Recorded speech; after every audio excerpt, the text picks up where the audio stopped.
వల్ల ప్రైవేట్ వ్యక్తులు సర్వీస్ ఇస్తారు, దానివల్ల వాళ్ళకు లాభాలు వస్తున్నాయి, మీకు మెరుగైన సేవలు అందుతున్నాయి.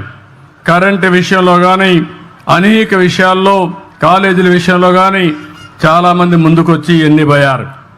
కానీ ఈరోజు పీపీపీ విధానంలో ఫ్యాక్టరీ పెట్టినా వాళ్ళు పైకి వచ్చారు, తప్పులేదు. ఈరోజు సిఎస్ఆర్ కూడా పెట్టారు, కార్పొరేట్ సోషల్ రెస్పాన్సిబిలిటీ అని. కానీ కొన్ని కార్యక్రమాలు చేస్తున్నారు. కానీ ఈరోజు నేను తీసుకున్న కార్యక్రమం మీరు చూస్తే ఎప్పుడు కూడా 20-30 సంవత్సరాల ముందే నేను ఆలోచిస్తాను. సమాజాన్ని అధ్యయనం చేస్తూ ఉంటాను, ఎప్పటికప్పుడు అర్థం చేసుకుంటూ ఉంటాను. నా ఆలోచన ఒకటే, భారతదేశంలో పుట్టిన ఏ వ్యక్తి కానీ పేదరికంలో ఉండడానికి వీలు లేదు. మనం ఈరోజు వికసిత్ భారత్ మాట్లాడుతున్నాం. 2047కి ప్రపంచంలోనే భారతదేశం అగ్రస్థానంలో ఉంటామని నేనైతే స్వర్ణ ఆంధ్రప్రదేశ్ తయారు చేశాను. స్వర్ణ ఆంధ్రప్రదేశ్లో 2047కి 55 లక్షల రూపాయలు తలసరి ఆదాయం. ఈరోజు 2,90,000 ఉంటే దీన్ని 23 ఏళ్లలో దగ్గర 20 సార్లు 20 రెట్లు 15 రెట్లు పెరిగే అవకాశం ఉంటుంది. అది సాధ్యమా అంటే సాధ్యం. దానికి కార్యాచరణ ప్రణాళిక తయారు చేస్తున్నాం. అదే సమయంలో ఇది కొంతమందికి ఆదాయం వచ్చి చాలామంది నిరుపేదలుగా ఉండడానికి వీలు లేదు. అందుకే చాలా రోజులు మదనపడ్డాను. ప్రభుత్వం అనేక కార్యక్రమాలు ఇస్తున్నాం. మొన్నే పేదల సేవలో నెల 1వ తారీఖున పింఛన్లు ఇచ్చాను.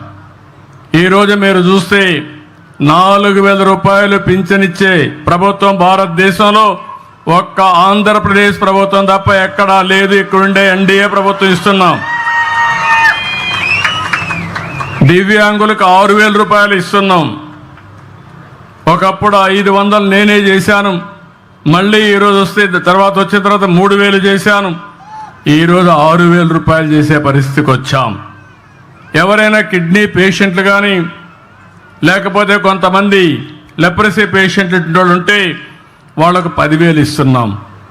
బెడ్కి పరిమితమైనటువంటి వ్యక్తులకి కుటుంబ సభ్యుల్ని కొంతవరకు ఆదుకోవాలని 15,000 రూపాయలు ఇస్తున్నాం. మీరు చరిత్రలో ఎప్పుడన్నా ఎవ్వరు ఈ వారిగా ఇచ్చింది లేదు. మానవతా దృక్పథంతో పనిచేసే ప్రభుత్వం ఈ ఎన్డీఏ ప్రభుత్వం అని చెప్పి మరొక్కసారి మీ అందరికీ విజ్ఞప్తి చేస్తున్నా. అదే సమయంలో మీరు ఒకసారి ఆలోచిస్తే 33,000 కోట్ల రూపాయలు డీబీటీ ద్వారా నెలవారీగా మీకు డబ్బులు పంపిస్తున్నా. ఇవి కాకుండా అన్నా క్యాంటీన్ ఉంది. ఇది కాకుండా రేపే డిఎస్సి పెడుతున్నాం. ఇవి కాకుండా ఎస్సీలకు, ఎస్టీలకు, బీసీలకు, మైనారిటీ సోదరులకి అనేక కార్యక్రమాలని లోన్స్ ఇవ్వడం, స్వయం ఉపాధి కల్పించడం అనేక కార్యక్రమాలు చేస్తున్నాం. దీపం 2 ఇచ్చాం. రేపు మే నెలలో మళ్ళీ అందరికీ చెప్తున్నా, తల్లికి వందనం కింద ఎంతమంది పిల్లలుంటే అంతమంది పిల్లలకి ఇస్తాం. ఇప్పుడిప్పుడే జనాభా తగ్గిపోతా ఉంది.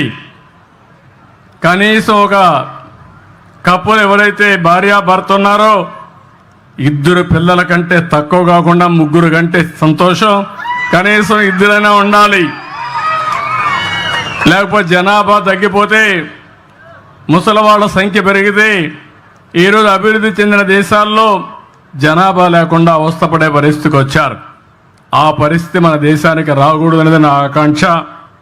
దానికి కూడా మీ సెక్రటరీ ఏం ఎక్సర్సైజ్ చేశారో తెలియదు, ఈ ఊర్లో కలెక్టర్ గారు ఏం ఎక్సర్సైజ్ చేశారో తెలియదు. వీళ్ళు కూడా రీఓరియంట్ చేయాలి. వాళ్ళు కూడా అభివృద్ధి మాట్లాడుతున్నారు తప్ప